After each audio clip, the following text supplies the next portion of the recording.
Hi everyone, I hope you're doing okay. It's time for another English lesson, but before we get into today's, let's have a little recap over what you did yesterday.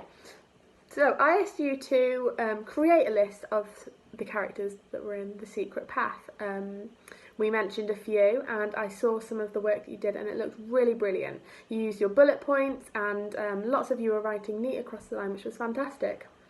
Today, our learning objective is to be able to describe a character, and we're going to be using adjectives to do that.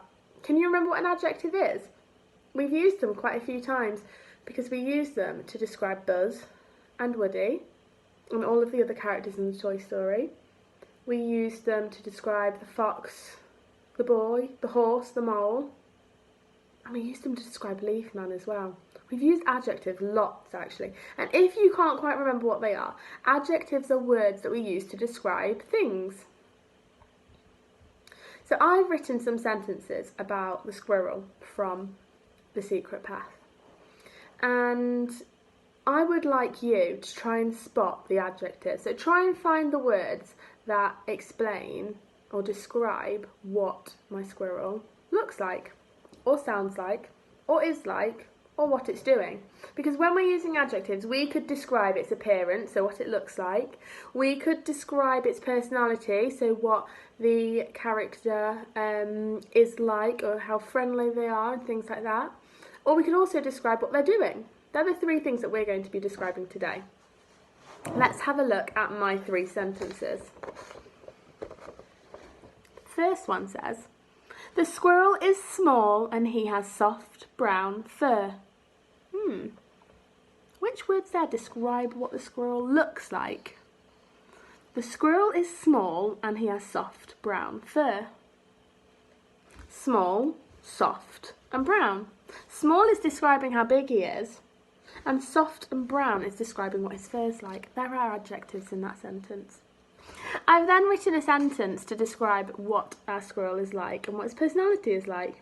It says, "The squirrel was angry because he could not find the nuts."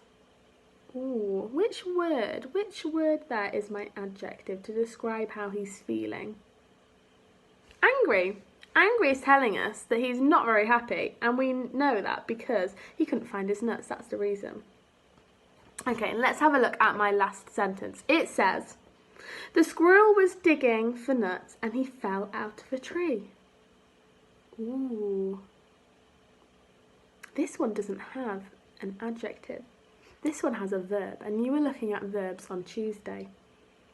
Which verb in this sentence is telling me what my squirrel was doing? Digging. My squirrel was digging. That tells me what it was doing. If it didn't have the word digging in the sentence, if I had to imagine it, I'd just see a squirrel sat on the grass. Or I'd just see a squirrel. But because I've used the word digging, I am now picturing a squirrel using its hands to burrow in the mud. Okay. I would like you to choose one of the characters from The Secret Path, Percy the Park Keeper. So it could be Percy. It could be the squirrel, like mine. It could be the badger, the fox, the rabbit. There's quite a few characters, and you made a list of those yesterday. So you might want to have a look back in your book and have a look down your list and choose one.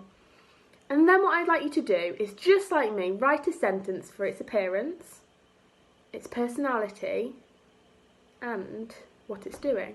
Now you might want to go back and watch Percy the Park Keeper, the Secret Path video, which is at the top of the English home learning page, just to refresh your memory. But if you don't want to watch that, then you might be able to remember, or you could just use your imagination and think about, if you were to touch a fox, what it might feel like, or what it might look like.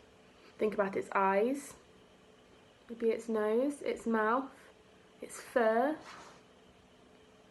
Think about how it's feeling. Think about what it's doing, just like my squirrel. Let's just have another quick look at my sentence and find out the things that we always must remember when writing sentences. Well, we started with a capital letter. We want to start our sentence with a capital letter. And I've also started at the edge of my page. This is the left side of the page. We started on the left.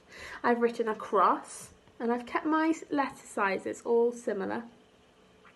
When when I got to the end of my line, I hadn't finished my sentence, so I had to carry on. But there's not enough space there, so I went on to my next line and carried on.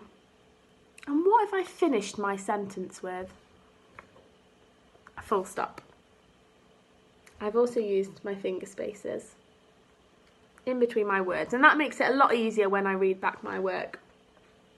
Okay, I'm going to leave it up to you now. There is a little bit more information on the website, so if you need a bit more help, then you can have a read of that too. And I'll check in with you in a little bit and see how we're getting on. Good luck!